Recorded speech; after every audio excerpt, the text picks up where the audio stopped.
Now, let's talk about another independent on the other end of the political spectrum, certainly on the other end of the spectrum when it comes to climate change. Craig Kelly was elected as a Liberal. He quit the party and is now looking to get elected as the parliamentary leader of Clive Palmer's United Australia Party. But like the Teal independents, Kelly won't say who he'd back to form government in the event of a hung parliament.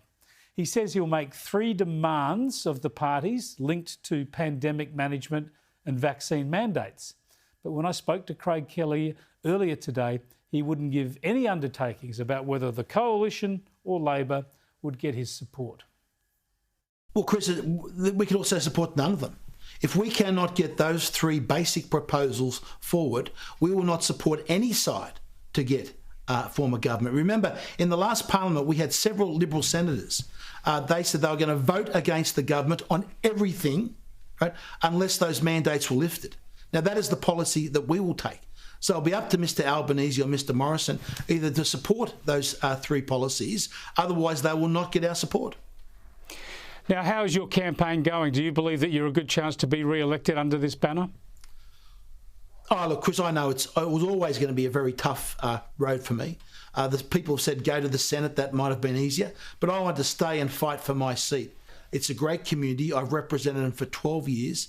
Now, people may not agree with everything I say, but they know one thing's for sure, that I'll fight for them and I'll stand up for their rights. So I'm hoping on election day that I can get enough numbers to get me over the line and to return me for the next parliament. You don't sound even confident of winning your own seat. Chris, I know, look, it's a challenge. I've got these green Teal independents running around telling everyone they're going to make the weather better. I've got the Labor Party opposing me. I've got the Liberal Party opposing me. So I'm basically running against all 3 of them. We've got a great team on the ground. We're giving it our very best, Chris, and we'll see what will be the results will be. Well, hang on a second. Clive Palmer, United Australia Party, advertising right across the country in newspapers and magazines, has got a big picture of you saying you'll be the next Prime Minister, but you don't even think you'll be in Parliament. I know, look, Chris, I think give myself a very good shot, but Clive's a very optimistic man, which is great. And we've got 150 other great candidates all around the nation. I've had a wonderful opportunity to meet many of them over the past couple of weeks and past months. We've got great candidates. There's many seats that we're going to give this election a real shot at. It's a ridiculous advertisement, though, isn't it, to spruik you as the next Prime Minister? Well, theoretically, as I said, Clive's a very optimistic person. And theoretically, Chris, we've got, great candidates all around the nation. We've got a huge number of voters that say they're undecided. I've noticed at the time I've spent on pre-poll that many people are walking into that polling booth and not wanting any how-to-vote cards at all. In fact, hang on a second, Craig Kelly. Hang on a second, Craig Kelly. You're not even confident of winning your own seat, yet you're suggesting it's within the range of possibility that 75 or 76 other seats could fall to UAP candidates and you form government and you'll be Prime Minister. It's a ridiculous assertion, isn't it? Well, Chris, as I said, Clive's a very confident man, a very optimistic person, and we've got great candidates around the nation. I think on election night, there's a huge difference between confidence and optimism and downright deceptive advertising. I mean, that's just not truthful, is it, to suggest that you might be the next Prime Minister? Chris, it is technically possible. If we could win 30-plus seats around the nation, we could form a coalition government with one of the other parties and have the majority on the floor of Parliament. So it is theoretically possible. And Chris, you look at the politics. Let's get back to a policy debate. No one else is talking about the debate. Craig Kelly, it's theoretically possible that the Adelaide Crows draft me next year and I kick 50 goals. It just isn't going to happen, right? Chris, I've seen those news of yours and how you run. If you want to level with the Australian public, if you want them to vote for you, you can't go around with ridiculous assertions that you will be the next Prime Minister. Well, Chris, let me tell you a couple of things. We are the only party that's fighting against net zero. You've got both the Liberal and Labor parties hand in hand talking about net zero, surrendering an economic, political and military advantage to the Communist Chinese on that policy. We're saying we reject that. We're the only party that's putting up a plan to repay the debt.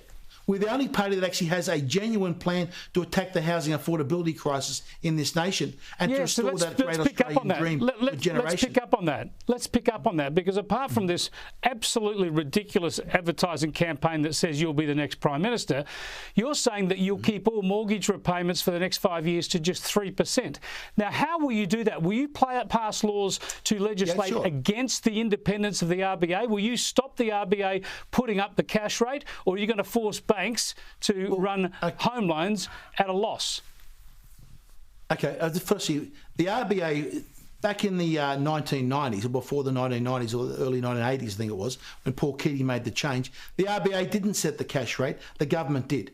Now, we are facing an emergency situation in this country as interest rates escalate, that many people who have taken out mortgages recently are going to be forced out of their homes. They're not going to be able to afford to pay their mortgage. Now, I don't think as a Member of Parliament you can just sit back and go, oh, that's okay, that's the market working. Now, we can't remember this is existing home loans, and it's only for 5 years. So the banks have already written these home loans out, right? The banks have already financed them. Now, yes, if the banks have to roll their finance over with them, we can use our government-guaranteed AAA credit rating, which enables us at the moment to borrow money on a 5-year Commonwealth bonds at 2.7%. 2.77%. We can on-loan that to the banks to make sure they can still have a margin in there without going and forcing people out of their homes and having a whole lot of defaults. All right, well, it's one hell of a policy.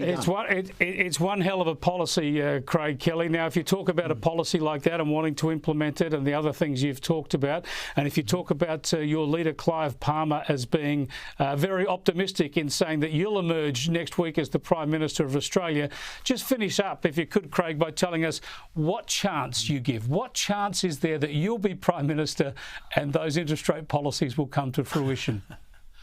Well, Chris, when you're in a fight, this is not a two-horse race. We have candidates in every single one of those 151 seats, and we're a chance, Chris. It doesn't matter how small a chance it is. We are fighting on our principles. Come on. The chance is Buckley's and none, and you know that. Can't you just level with people rather than continue with this facade? Well, Chris, it's not a facade. We are the only party that is putting up policies that are going to be for the benefit of their nation. We're the only ones tackling the debt. We're the only ones saying no to net zero. We're the only ones saying no to this global World Health Organization treaty that we're meant to surrender our nation's medical autonomy and authority to the World Health Organization. We're fighting against those things, and we'll fight till 6 p.m. till polls close. Craig Kelly, thanks so much for your time. And if you do become Prime Minister, I will come and mow the lawns at the Lodge as often as you like for free. Thanks, Chris. I might take you up on that. So let's make sure we've got that on the tape. Seriously, are they going to let me dip into my super to buy my ride-on mower? It's just a joke. What we need to do is build another Parliament House in Woomera, just a timber one. Don't spend too much money. And we can let Craig Kelly and the fake independents and all these other loons have their pretend parliament out there and delude themselves about how they're going to save the economy and change the weather globally, and leave the real parliament to the major parties. Let's Liberal and Labor kind of deal in the real world and the real issues. What a crazy world we're living in. Bit of entertainment, though, isn't there, during the election campaign?